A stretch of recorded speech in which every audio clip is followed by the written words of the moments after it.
In today's mini lesson, we're going to be talking about the clarinet's Killer B, that is the bell B. That's the note clarinet players love to hate. Well, you ask, why do they love to hate it? Well, one of the reasons they love to hate it, one of the many, is the fact that it's stuffy. It's very hesitant in response, very dull in color, and generally you have to work harder to get it to go altogether. You have to add more air pressure to make it respond. It causes tension in the hands. There's all kinds of problems with the Killer B on the clarinet. But there is a fix for it. Actually, four things have to sort of come in line in order to fix the bell B and make it more comfortable to play. In order to be successful, you need a clarinet in excellent repair condition, good tone production habits, you need a well-balanced reed, and a fancy trick or two, and I'm going to show that to you later. So those are the four things that you're going to need in order to be successful at navigating that bell B and killing the Killer B. But there was one more. Oh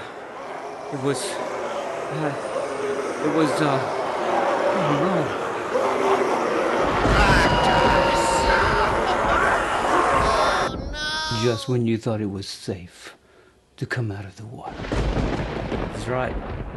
You gotta practice. Oh man. What happened? It's usually my students that fall asleep in lessons and not me. Let's see, we were talking about the four things, yeah. Okay, well, let's discuss each one of these, each by itself, okay? And let's start with the repair condition. Okay, so what do I mean by repair condition? Well, I mean, obviously the pad should be seated well and the mechanism should be in good adjustment, especially the FC EB coupling here. You want to make sure that both those pads are closing well and closing together.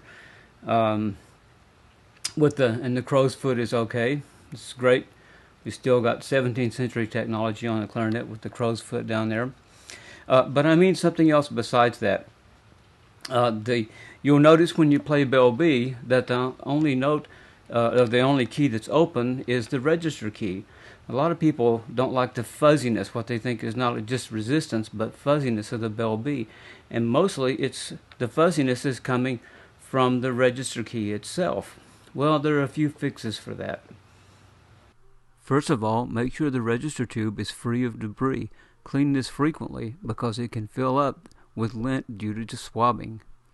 Also, the pad itself, if it has sharp edges, can be a real noisemaker.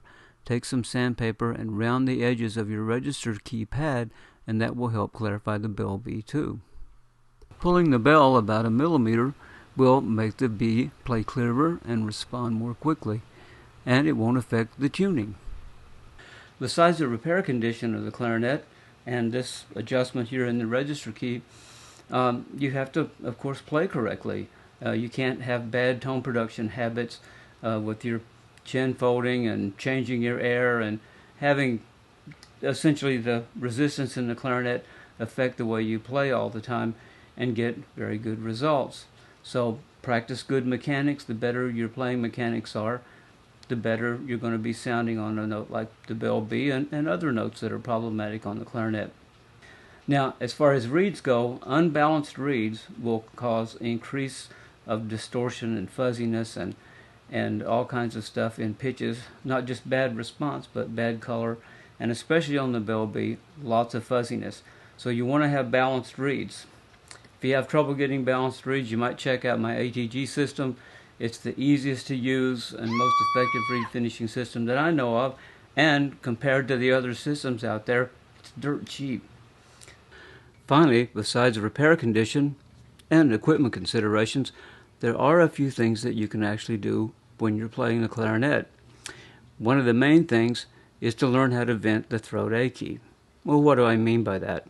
I mean that the throat A key is a vent key or a nodal point for the clarinet when you play bell B. And this means that you can actually close and play bell B and finger it with the standard fingering and lean over there and open up that A key, and it's going to reduce the compression and the resistance inside the tube and make the bell B respond more clearly, more quickly, and also to have a clearer sound and more flexibility. So that's a really great thing. Let me demonstrate it.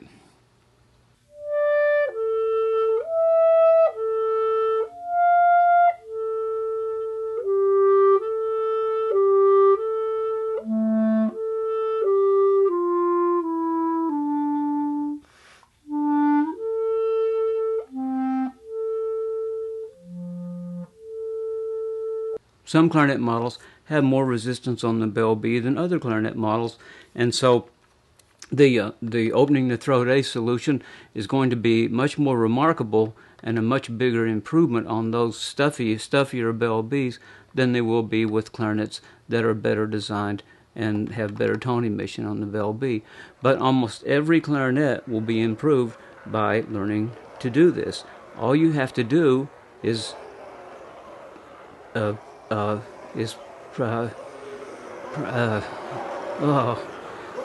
well, you can figure it out.